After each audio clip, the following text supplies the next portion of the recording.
ہم P T I کو side پر رکھتے ہیں، حکومت کو سائڈ پر رکھتے ہیں، لیکن 3-4 سالوں سے جو ایک بڑا ڈیڈ لاک تھا، آپ نہیں سمجھتے کہ آپ لوگوں کے لیے پی ٹی آئی کے لیے ایک بڑی اپرچونٹی پیدا ہوئی ہے اور مولانا خود چل کر آپ کے پاس جا رہے ہیں، دیگر اپوزیشن جماعتیں چل کر جا رہی ہیں، بلاول بھٹو چل کر جا رہے ہیں، جیسے آپ خود کہہ رہے ہیں کہ پرائم منسٹر چاہ رہے ہیں کہ مذاکرات کے لیے آپ کو کہہ رہے ہیں، تو یہ تو ایک اپرچونٹی بھی ہے۔ اس کا آپ کیا سمجھتے ہیں کہ یہ اپرچونٹی ہے یا نہیں، اور اس کا کریڈٹ ہے تو وہ کس کو زیادہ ہے؟ کیونکہ سہیل افریدی کو جب لایا گیا تو علی امین گنڈا پور کو ہٹایا گیا، تو کیا اس میں آپ سمجھتے ہیں کہ سہیل افریدی کی بھی کوئی کامیابی ہے، سکسیس ہے؟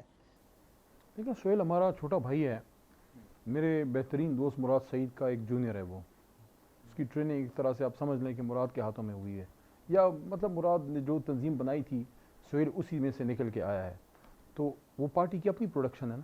تو آپ کے بہترین دوست آج کل کہاں ہیں؟ نظر نہیں آ رہے، عرصہ ہو گئے۔ میں اس کے لیے دعا گو ہوں، رابطہ اس لیے نہیں کرتا کہ وہ انڈر گراؤنڈ ہے، ایسا نہ ہو میرے فون کی وجہ سے اس کو تکلیف پہنچے، میں ساری زندگی اپنے آپ کو معاف نہیں کر سکوں گا، لیکن میں اس کے لیے ہر لمحے دعا گو۔ ہاں، ان کے والد صاحب جو ہیں ان کے ساتھ میرا رابطہ رہتا ہے، ہمیشہ سے رابطہ رہا ہے، ابھی بھی رابطہ ہے۔ میں ان کو بھی نہیں پتہ ہوتا، ان کے والد صاحب کو نہیں پتہ ہوتا، میں ان سے بس صرف تاکہ ان کو یہ ہو کہ یار علی اب بھی رابطے میں ہے، تو مراد کے والد صاحب کو میں اکثر کبھی کبھی سلام بھیجتا ہوں، لیکن یہ ہے کہ جدھر بھی ہے اللہ اس کو خوش رکھے۔ اس طرف دوبارہ آتے ہیں کہ سہیل پارٹی کی اپنی پروڈکشن ہے، علی امین بھی پارٹی کا بہت بڑا وفادار ہے۔ میں کسی چیز پہ آپ میرے سے بیٹ کبھی زندگی میں نہیں لگائی، بیٹ لگوانا چاہتے ہیں میں آپ کو کہتا ہوں، عہدے وغیرہ آتے جاتے رہتے ہیں۔ اس کمرے میں بیٹھا ہوا تھا، یہ میرا جو ہے ریزیڈنس ہے ادھر پارلیمنٹ لاجز میں، اور آپ کو مزیدار بات بتاؤں، ابھی علی امین نے استعفیٰ نہیں دیا تھا، نہ ان سے خان صاحب کی ڈیمانڈ آئی تھی۔ وہ میڈیا پرسن کا میں نام بھول گیا ہوں، میں آپ کو بتا دوں گا سرچ کر کے۔ میرے سے پوچھا کیا علی امین استعفیٰ دے گا؟ میں نے کہا کہ جتنی دیر عمران خان صاحب استعفیٰ کی ڈیمانڈ کرنے میں لگائیں گے اس کے آدھے وقت میں وہ دے دے گا استعفیٰ۔ اور جب علی امین اندر جو ہے وہ خود تو نہیں گئے، ان کو صرف بتایا گیا کہ خان صاحب یہ کہہ رہے ہیں، اور علی امین نے استعفیٰ دے دیا۔ علی امین بھی عمران خان کا وفادار ہے، لیکن یہ ہے کہ عمران خان نے تھوڑی سی فیلڈ پوزیشن چینج کی ہے۔ تو وہ پارٹی کا فیصلہ درست تھا اس وقت علی امین سے استعفیٰ لینا یا نہیں، اور سہیل افریدی کو لانا؟ اس میں بحث ہو سکتی ہے، لیکن جو فیصلہ ہو گیا اب اس فیصلے کو تقویت دینی چاہیے۔ میں کبھی شخصیات کے پیچھے نہیں گیا، جس شخص کو عمران خان نے عہدہ دیا ہے میں نے اس کو سپورٹ کیا ہے۔ علی امین سے پوچھیں کہ اس کے وزیر اعلیٰ بننے سے پہلے کبھی میرا اس سے کوئی زیادہ رابطہ تھا؟ ہاں، ایک تعلق تھا، کیونکہ میرے اور اس کے بیچ میں مراد سعید اور شبلی فراز، یہ ہم شبلی فراز صاحب سے بھی مراد ان کے نزدیک تھے، مراد چھوٹا بھائی ہے تو ان سے بھی سلام دعا ہوتی تھی، لیکن پھر میں نے اس کو سپورٹ کیوں کیا؟ کیونکہ عمران خان نے اس کو وزیر اعلیٰ بنایا۔ تو میں صرف یہ کہنا چاہتا ہوں پورے نظام کو، مقتدرہ کو، کہ مت کریں ایسا۔ لیکن علی آپ کو اس وقت پی ٹی آئی کی ضرورت کیوں ہے؟ آپ کو پی ٹی آئی کی ضرورت اس لیے ہے کہ اس وقت واحد عمران خان اس ملک میں قومی لیڈر رہ گیا ہے۔ کشمیریوں سے آپ کو انگیج کرنا ہے نا، آپ کو کوئی سیاسی لیڈر پہ کشمیری یقین نہیں کرے گا سوائے عمران خان صاحب کے۔ بلوچ سے آپ نے انگیج کرنا ہے نا، بلوچ عمران خان پہ ٹرسٹ کرتا ہے۔ پختون سے آپ نے انگیج کرنا ہے، خاص کر ٹرائبل بیلٹ کا پختون جہاں بہت انریسٹ ہے، وہ عمران خان پہ ٹرسٹ کرتا ہے۔ تو کیوں اس آدمی سے اس ملک کے لیے کام نہیں لیتے جو آپ کا انٹرنیشنل فیس بھی ہے، پورا ملک آپ کو کھٹا کر کے دے سکتا ہے، اور 1000 دن جیل میں گزارنے کے بعد آج بھی وہ کہتا ہے ملک بھی میرا ہے اور فوج بھی میری ہے۔ ایسا لیڈر آپ کو میں کہتا ہوں اس کے بعد نہیں ملے گا۔ لیکن علی بھائی وہی پی ٹی میں آئی کہنے کا مقصد یہ تھا کہ انگیج کریں، اس گیپ کے دوران کوئی سیاسی راستہ نکالیں۔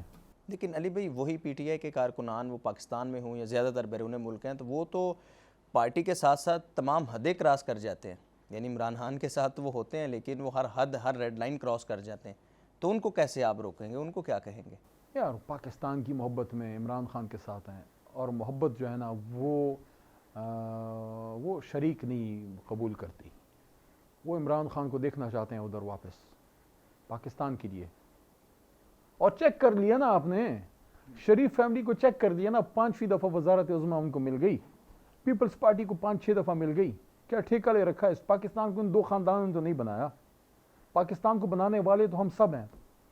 یقین کیجئے I am the only son of my parents, تو یقین کیجئے جب میرے والد کی فوتگی ہوئی نا، میں نے اس ہاتھ سے ان کو نہلایا ہے اور خود جنازہ پڑھایا ہے، لیکن میری آنکھوں سے کوئی زیادہ آنسو اس دن نہیں نکلے۔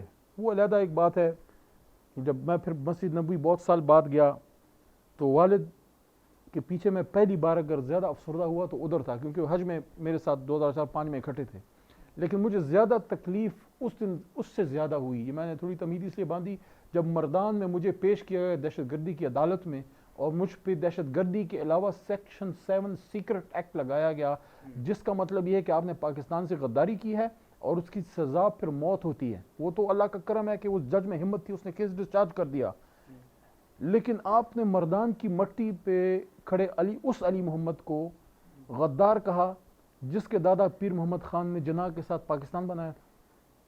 آپ نے اس عمران خان کو غدار کہا جس کے والد اکرام اللہ خان نیازی نے جناح کے ساتھ پاکستان بنایا.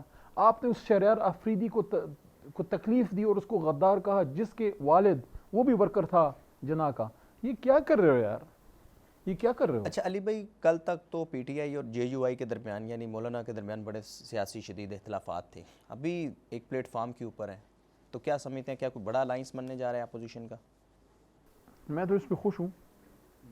میں اس کو ایک اور نظر سے دیکھتا ہوں جس پہ میں نے کسی اور کو بات کرتے نہیں دیکھا. اس پہ میں بات کر لوں آدھا منٹ؟ جی شور آپ بتائیں. شور. ایک دفعہ کابینہ کی میٹنگ تھی تو میں نے خان صاحب کو ایک بات کی میٹنگ کے دوران. میں کہا خان صاحب آپ مدینہ کی ریاست کی بات کرتے ہیں لیکن آپ کے کیبنٹ ممبرز مدینہ کی ریاست کے کانسیپٹ پہ زیادہ بات نہیں کرتے, حالانکہ دل سے سب اس کو چاہتے ہیں. تو آپ ان کو کہیں کہ سارے کابینہ کے وزیر مدینہ ریاست کانسیپٹ پہ بات کریں تاکہ یہ بات مضبوط ہو, تگڑی ہو, ہم اس طرف چلیں. تو جو عمران خان کے ذہن میں ایک ویژن ہے پاکستان کو مدینہ کی ریاست کی طرز پہ ایک اسلامی فلاحی ایک طاقتور پروگریسو اسلامک ملک بنانے کا, میں تو اس کے اس تناظر میں دیکھتا ہوں کہ مولانا فضل الرحمان صاحب کے پاس سب سے زیادہ مذہبی طبقہ ہے, سب سے زیادہ کے پاس مدرسے ہیں, طالب علم ہیں. تو مولانا صاحب تو عمران خان صاحب کی بہت بڑی اسٹرینتھ بن سکتے ہیں اس کانسیپٹ میں جو خان صاحب کے ذہن میں ہے. پتہ نہیں کسی نے ان کو نزدیک کیوں نہیں آنے دیا. میں نے ایک کوشش 2019 میں کی تھی جب مولانا صاحب دھرنے پہ ادھر آئے تھے ان دونوں کو قریب کرنے کی, لیکن میں اس میں کامیاب نہیں ہو سکا. اگر پیپلز پارٹی اس اتحاد میں اپوزیشن اتحاد میں شامل ہونے کا اظہار کرے تو کیا آپ ویلکم کریں گے؟ کیا سمجھتے ہیں پیپلز پارٹی کے ہونا چاہیے, قبول کریں گے آپ؟ لیکن پیپلز پارٹی کو اس وقت ایچ ہے بلاول صاحب کا. بلاول ینگ ہیں اور ایجوکیٹڈ ہیں, باہر سے آئے ہیں. ان کے پاس کم از کم وہ بیک لاگ نہیں ہے جو ان کے والد صاحب کے پاس ہے. کہ مطلب ہے زرداری صاحب اگر ہوتے وہ بات تھوڑی ڈیفرنٹ ہوتی. بلاول صاحب کے ساتھ میرے خیال میں ایک پازیٹیوٹی کا فیکٹر ہوگا بیکاز ہی از ینگ اور ان کا ابھی تک وہ والا کوئی کرپشن وغیرہ کے چارجز بلاول صاحب پہ تو نہیں ہے نا, اور وہ ینگ ہیں, کچھ کرنا چاہتے ہیں. تو یعنی ویلکم کریں گے اگر وہ اپوزیشن اتحاد میں ویلکم کرتا ہوں, کروں گا نہیں کرتا ہوں. اور میرے خیال میں کوئی ایسا کوئی انٹرسٹ ہمارا زیادہ کلیش بھی نہیں کرتا کہ ایسا نہیں ہے کہ مطلب ہم کوئی بہت بڑے ایک دوسرے کے خدا نخواستہ سیاسی بہت بڑے دشمن ہے کچھ ہے. تو ویسے اس حوالے سے کوئی پیش رفت ہوئی ہے پیپلز پارٹی نے؟ ایک انیشل میٹنگ ہوئے, اس میں تو میں نہیں تھا, ہمارے اپوزیشن لیڈر صاحب اور کچھ ہماری قیادت کے لوگ تھے, لیکن میرے خیال میں اچھی گفتگو ہوئی ہے جو مجھے اس کی باتیں پتہ لگی ہیں.